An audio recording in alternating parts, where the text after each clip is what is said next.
And I did have one question for you, Cody. What was your favorite part of the Hector Neris era?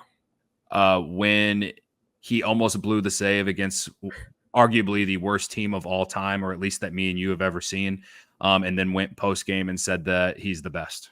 That was my favorite part of the Hector Neris era. That's a confidence that I don't think anyone has. Only some people who are built different can have that kind of confidence, Luke Stuckmeyer. Only some people. That's right. Yeah. Hector Neris, moment of silence. The era is over.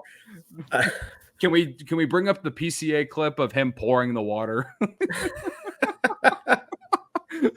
Heart attack Hector. He is gone. Yeah. Never nervous Neris. Were you surprised to hear the news this morning? I was surprised. I'm surprised they walked away from it. Same. So I'm a little confused. Are they just eating the money? It doesn't change the luxury tax. I know he cleared waivers. I believe they're going to have to eat the money. That's what I assume. Yeah. Yeah. So I mean, at the end of the day, I don't care about them having to eat the money or whatever. I know a lot of people have been talking about the Cubs going over the luxury tax. Corey and Brennan talked about it a ton on Sunday's podcast. And that was something that we all thought that they weren't. It's something we've talked about all season. Mismanagement, blah, blah, blah. It's a lot of just confusion behind that. But as far as them cutting ties with Neris, I was surprised too. But I feel like he's going to be gulped in with guys like Kevin Gregg and LaTroy Hawkins and Antonio Alfonseca when we talk about some of the worst relievers of our times of the last 2 decades. And he's had a great career. And those other guys, maybe Hawkins had a solid career too. There we go. But I just, it was the Cubs didn't use him in the role that they signed him to pitch in. And so I honestly won't be surprised if, say, Houston somehow picks him up or something and they use him like they've always used him as a, 7th, 8th inning guy, and he helps them make a playoff run. I won't be surprised if something like that happens. It won't. And if he has success with them too, I won't be surprised. The whole thing with Neris to me was all about the fact that they kept using him to close games. And I understood it after ALLCITY got hurt and was out. I understood it then because he was your most experienced reliever that you had and all this and that. But since June, you'd seen guys kind of emerge and you still kept using him despite the fact that he wasn't really being effective for you at all. And when he was, it was like you felt like you're going to pass out from a heart attack. Okay. But that's my big, if there's any negative things I have to say about Craig Counsell this year, that's probably my biggest thing, is that they just continue to keep using Neris in the 9th inning, despite how we saw some guys emerge over the last couple months. And it's not like Neris was pitching well enough to deserve those 9th inning opportunities. It was almost as if he's been this bad. So let's why not try someone else? I knew that there was a section of time in there where he had gotten better, but he was still giving up a ton of hard contact. So that's just, it is what it is. Ryan is here. He could probably clarify this whole vesting option. Do the Cubs get out of 2025? Are they free of Neris forever? Are they done? Does that money come off the books? How's that all going to work out, Ryan?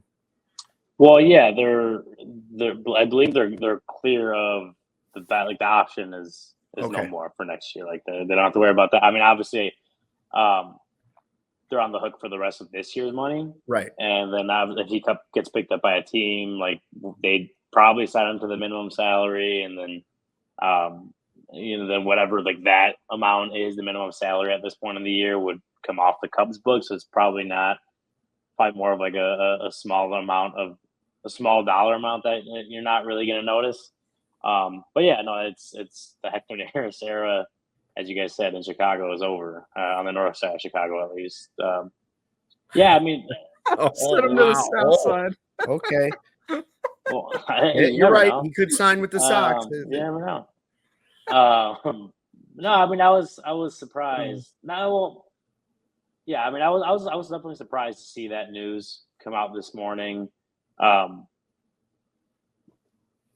it was kind of just one of those things where like for one, they didn't have to pitch him another 15 times or whatever it was for his option to vest. Like they could have figured out a way not to do it. Maybe have gotten some rumblings of grievances from the Players Association, but there's probably ways they could have worked around it. But this was obviously a way to bring him off the roster, to do whatever. But obviously, talking to Jed Hoyer before the game today, they actually said that, or at least, he said that this decision didn't have anything to do with the option and the contract and whatever. I mean, that's what that's what he told us. Was he smiling when he said it? Of course it did. I mean, I know it probably has to do with getting a longer look at Neely and why not, so you can make some decisions there. But come on. Well, I mean, is he gonna say that they cut him so this option doesn't vest, and then they get some grievances from the Players Association? Of course not. That's just what he said, that it didn't. But they did make the point. They did make the point, as you said, like they do want to get a longer look at Jack Neely, the guy they got for Mark Leiter Jr. at the trade deadline, a guy who kind of dominated AAA when he got to Iowa.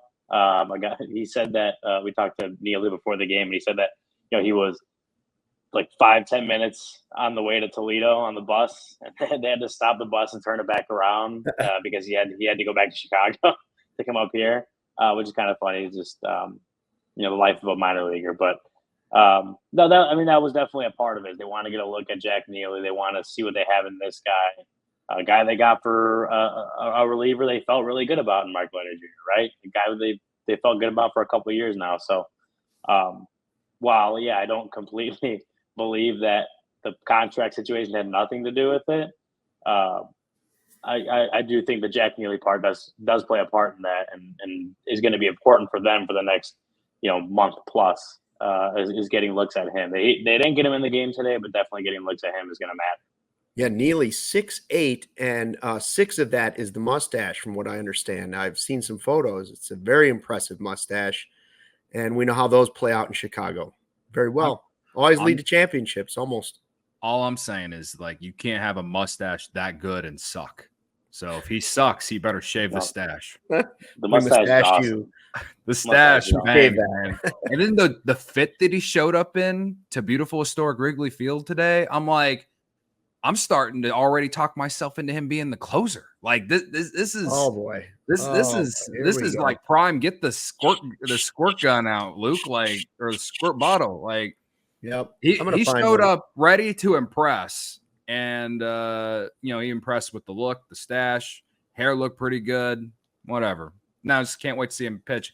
They're not going to pitch him the first time in like a high leverage spot. So I would like the Cubs to score like 10 runs in a random game so we can see him pitch. We all silly like the mayor.